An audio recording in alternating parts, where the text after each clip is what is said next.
খুব ঐতিহাসিক দিন বীৰ লাচিত সেনা অসমৰ পৰিয়ালৰ কাৰণে ঐতিহাসিক দিন আৰু স্বৰ্গদেউ দিনতে এই মছজিদটো স্থাপন হৈছিলে। যোৱাকালি যেতিয়া আমি শিলঘাটত আহিছিলোঁ তেতিয়া আমাৰ সৈনিকসকলে কৈছিলে, ইয়াৰ বিভিন্ন স্থানীয় ৰাইজে কৈছিলে, তেতিয়াই আমাৰ সিদ্ধান্ত হৈছিলে যে কাইলৈ আমি এই মছজিদলৈ যাম।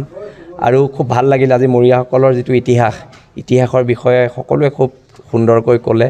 আৰু অনাগত দিনত বিশেষকৈ মই ইয়াৰ বিধায়ক আৰু বৰ্তমানৰ মন্ত্ৰী কেশৱ মহন্ত ডাঙৰীয়াক মৰিয়াসকলৰ বাবে এটা পৃথককৈ মিউজিয়ামৰ ব্যৱস্থা কৰিবলৈ আমি অনুৰোধ জনাইছোঁ, দাবী জনাইছোঁ। আৰু এই সম্পৰ্কে অতি শীঘ্ৰে আমাৰ নগাঁও জিলা সমিতিয়ে এখন স্মাৰক পত্ৰ দিব।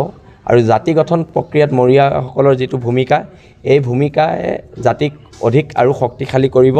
আৰু এই যিটো ইতিহাস, যিটো ইতিবৃত্ত, এই বিষয়ে যাতে বহলভাৱে প্ৰচাৰিত হয় আৰু প্ৰচাৰ কৰিবৰ বাবে চৰকাৰী যাতে কিছুমান ব্যৱস্থা হয় তাৰ বাবে আমি অনুৰোধ জনাইছোঁ। আৰু অনাগত দিনত মৰিয়াসকলৰ প্ৰত্যেকটো বিপদত আমি বীৰ লাচিত সেনাৰ সৈনিকসকল সদায় কিনাৰত থকাৰ প্ৰতিশ্ৰুতি প্ৰদান কৰিছোঁ। চাওক, ইমান সুন্দৰ আৰু পবিত্ৰ জেগাত আমি বেয়া মানুহৰ কথা নাপাতোঁ। অনাগত দিনত জাতি গঠন প্ৰক্ৰিয়া শক্তিশালী হ'ব আৰু মোৰ মৰিয়াসকলক লৈ আমাৰ এক দীঘলীয়া জাতি গঠন প্ৰক্ৰিয়াৰ যিটো আমাৰ যাত্ৰা হ'ব।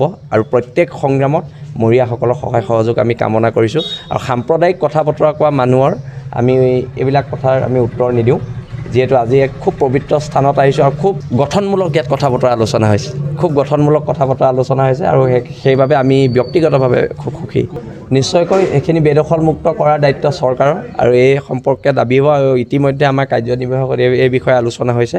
অতি শীঘ্ৰে এই গড়কেইটা সুৰক্ষাৰ বাবে আমি চৰকাৰৰ ওচৰত দাবী তুলিম। আৰু যদি চৰকাৰে এই বিষয়ে গুৰুত্ব নিদিয়ে তেতিয়াহ'লে ইয়াত ঐতিহাসিকভাৱে আন্দোলন গঢ়ি তোলা হ'ব।